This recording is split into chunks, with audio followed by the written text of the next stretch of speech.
Assalamualaikum sobat-sobat, rekan-rekan, teman-teman. Semoga pada kesempatan kali ini semuanya dalam keadaan yang sehat walafiat dan tidak kekurangan suatu apapun. Sobat-sobat sekalian, pada kesempatan video kali ini saya akan memberikan informasi seputar P3K. Aduh, masih hangat ya teman-teman sekalian, karena seleksi P3K ini adalah informasi yang memang benar-benar hangat, dicari banyak orang gitu ya. Nah, juga saya semangat untuk menginformasikan buat teman-teman sekalian. Pada video kali ini saya akan menginformasikan tentang formasi dan penempatan P3K 2021 di Kementerian Pendidikan dan Kebudayaan. Banyak sekali pertanyaan buat teman-teman sekalian yang dilontarkan dari calon peserta seleksi P3K. Misalnya kayak gini, formasinya bagaimana gitu ya, ketentuan. Ada juga pertanyaan-pertanyaan seputar misalkan penempatannya. Saya kan ngajar di sekolah swasta misalkan. Ketika saya ikut untuk ujian, kemudian nanti misalkan lolos gitu. Kemudian saya misalkan lolos ujian seleksi P3K. Nah, setelah itu apakah saya ditempatkan tetap di Satminkal saya di sekolah swasta atau misalkan akan dipindah? Banyak sekali pertanyaan-pertanyaan seperti itu.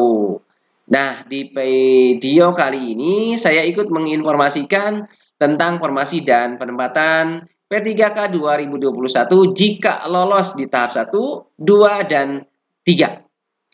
Baik sobat-sobat sekalian, sebelum dilanjut, subscribe terlebih dahulu buat teman-teman yang belum subscribe. Kemudian nyalakan notifikasi loncengnya buat semuanya biar selalu dapat informasi terbaru dari channel ini.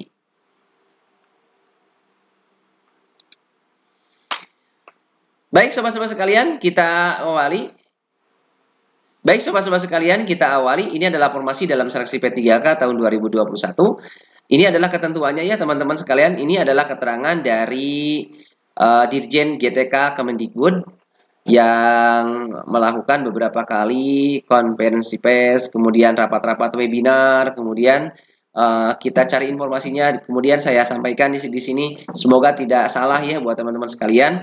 Ini pertama, ini adalah pembiayaan dan gaji tunjangan P3K 2021 yang terrekrut akan ditanggung APBN. Jadi semuanya tidak dibebankan ke daerah gitu ya. Jadi banyak daerah yang memang belum menyampaikan formasi ke Menpan RB dan BKN. Ini sebenarnya alasannya katanya gitu ya, katanya menurut Dirjen GTK. Jadi alasannya karena ketakutan daerah untuk menyiapkan dana buat membayar P3K tersebut. Katanya sih seperti itu. Padahal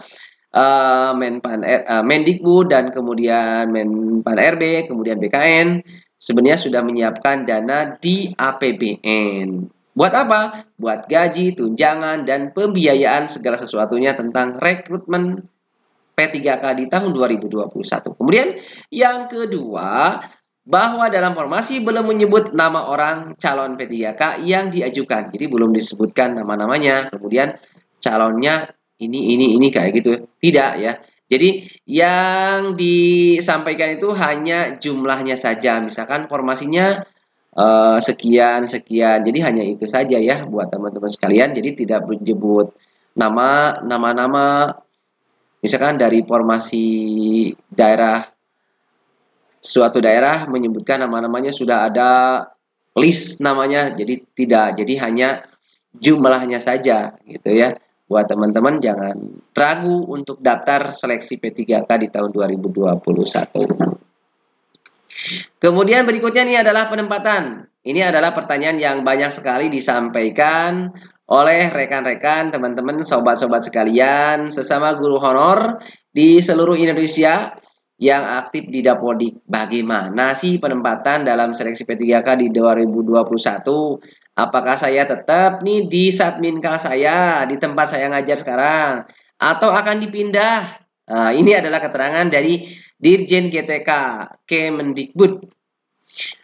Pertama, honorer yang lolos seleksi P3K 2021 akan ditempatkan di sekolah-sekolah negeri. Ingat ya teman-teman sekalian. Jadi buat teman-teman meskipun ngajar sekarang di sekolah swasta, nanti setelah lolos P3K ya, itu akan ditempatkan di sekolah negeri, bukan di sekolah swasta. Yang kedua, Honorer yang mengajar di sekolah swasta akan dipindahkan ke sekolah negeri. Jelas sekali ya teman-teman. Ini adalah menjawab pertanyaan ribuan orang tentang penempatan seleksi P3K di tahun 2021. Jadi buat teman-teman guru honor yang mengajar di sekolah swasta, nanti akan dipindah tugaskan ke sekolah negeri. Kemudian ketentuan yang ketiga, honorer yang mengajar di sekolah negeri dan lolos seleksi P3K 2021, maka akan ditempatkan di sekolah tersebut. Jadi tidak akan dipindahkan.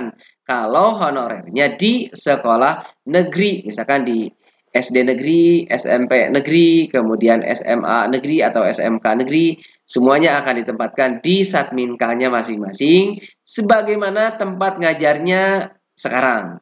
Tapi buat teman-teman yang memang sekolahnya sekolah swasta di bawah naungan yayasan, nanti akan diakomodir oleh Mendikbud untuk ditempatkan di sekolah-sekolah negeri.